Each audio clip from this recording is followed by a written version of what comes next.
There is a lot of outrage this morning. In fact, you can see it on the cover of some of the newspapers here in New York. 9/11 outrage, go die.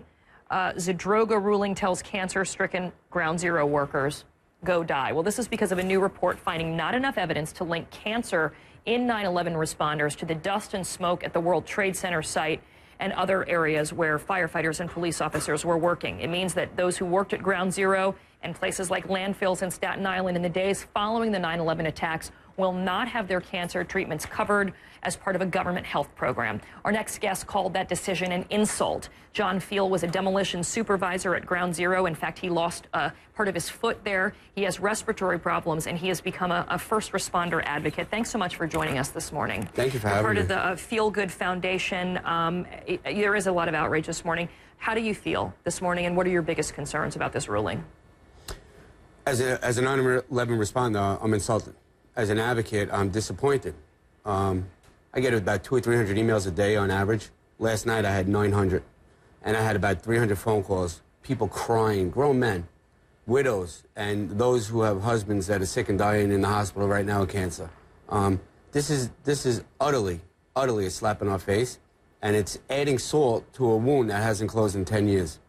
And do you have any sense of why the ruling came down like this? I know that you say that you've gone to more than, what, 55 funerals? 53. 53 funerals, and 51, most people were 51 with cancer.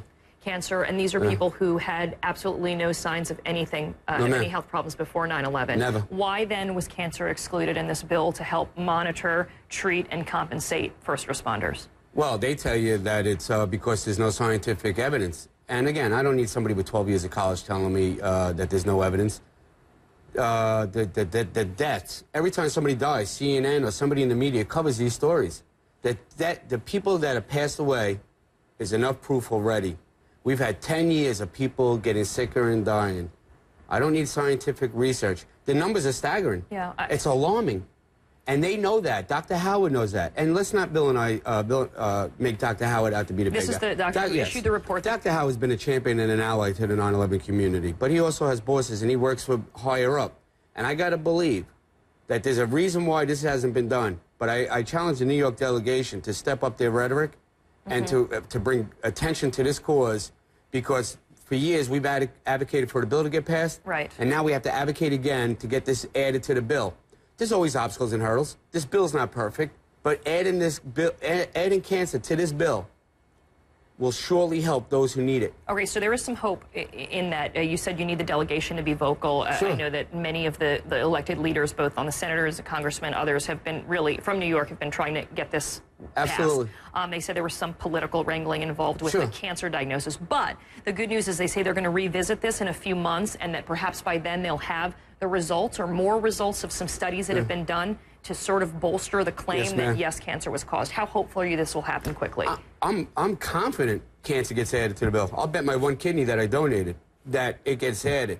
But we're not waiting a year. We want this done yesterday. And I'm asking the New York delegation to expedite these findings, get these doctors and scientists who are doing these studies now, for them to come out on the record, for them to come out in front of the camera and to say that 9/11 and its aftermath, the toxins created these cancers. If you took every toxin, one by one, that was in the air at Ground Zero, individually, you put it in a bottle, you'd have a skull and crossbones on it. Now you have a toxic soup. We had no hazmat suit. We had no proper respiratory. Through the nose, through the mouth, and through the skin, it was absorbed, and it's causing these blood cancers, these myelinomas, these leukemias, all of these cancers. Right. Don't insult our intelligence. We're sick and dying, but we're not stupid. So let me ask you about that. There are some who say, so no, why is this money needed? Is there not insurance for these people who went down there, firefighters, police officers, and others who put their lives on the line? There's no insurance to help them pay for this and help compensate them? Cops and firefighters have a pension. Some of them are still fighting for their 3/4. They're only getting half. They still have to pay out of pocket. Non-uniform workers who lost their job because of their illnesses lost their insurance. The only place they can go is the Center of Excellence. And if you can't be treated at the Center of Excellence, where else can you go? I have people call me every day for gas money to get to a doctor's appointment. So this is why you're saying this compensation fund is so vital for some of the people that are fighting it again. Vital. It's a lifeline. It's a heartbeat. They need it.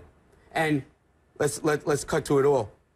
$2.7 billion in the compensation and $1.5 in the health care is not enough money to treat and compensate cancer. That is why I think this was said yesterday. All right, well, we're going to have to see where this goes. They say they're going to revisit it, and there could be a chance that they will add cancer to illnesses caused at Ground Zero. John Feel, I know you've been a tireless advocate for all of this, founder of the Feel Good Foundation. Thanks so much for joining us this morning, and best of luck. God bless you.